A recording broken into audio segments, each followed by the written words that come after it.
Water pollution is when a body of water is contaminated. This occurs when pollutants are indirectly or directly leaked into these bodies of water without any actions being done to eliminate the damaging compounds. We don't wake up soon and recognize just, how, first of all, how important the Great Lakes are to our lives, how central they are to our culture, to our economy, to our lives. There are all kinds of negative consequences we're going to see in the next decade or two. We're already seeing some. We are damaging our lake and destroying its wildlife in the process, and many of us do it without realizing.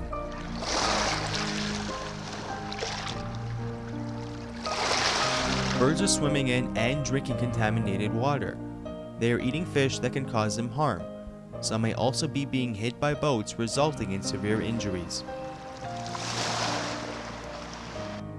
This is something that we must stop, something that we must educate ourselves in.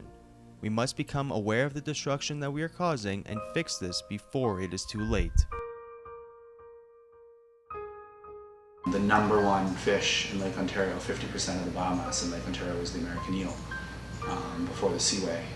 They used to say that the American eel would go up 40 feet up the Niagara Falls to try and get up into Lake Erie, just climbing on itself, trying to get over. And it was very plentiful. It was important for the First Nations communities because they could catch those fish any time of the year. They could carry them, you could put them in a bucket and they'd live, and you could carry them for food and keep them fresh and eat them at any time. And they're high in protein, and 99% of that population is gone now.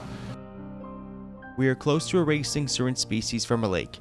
There are areas where the extent of the pollution is public knowledge and has been recorded, but people are still too afraid to change.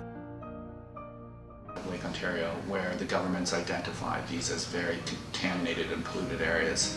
And so Belleville Harbour, Bay of Quinte, Toronto Harbour, Port Hope Harbour, and Hamilton Harbour are the four areas that were identified in the late 80s.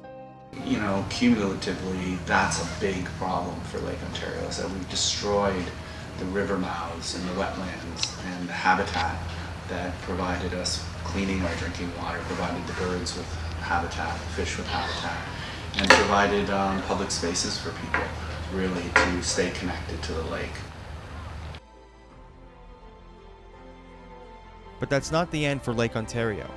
We've lost so much. Fisheries, we've lost beaches, we've lost wetlands, but we still have a lot to save and protect. And all of this, I think it's really important to note, all of this can be restored.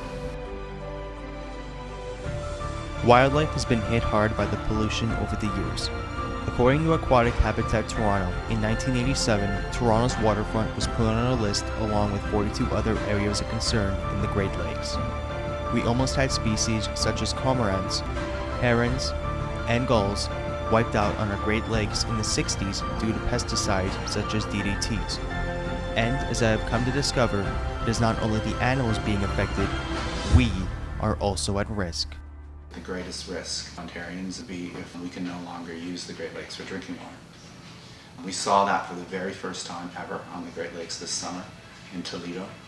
500,000 people had a do not drink order put onto the community as a result of blue-green algae. And for 3 days, you couldn't boil the water, you couldn't touch it, you had to stay away from it. What happened in the past can be fixed today. Toronto is the freshwater capital of the world. There's no place in the world like the city of Toronto. Lake Ontario is drinking water for 9 million people. Here in Toronto, we're discharging millions of liters of sewage and stormwater into the lake, and that's what's closing it. And the bacteria doesn't live for that long. We can stop this, and we can still save our lake. Make it safe for future generations to enjoy like we have. Get involved, volunteer, and educate others.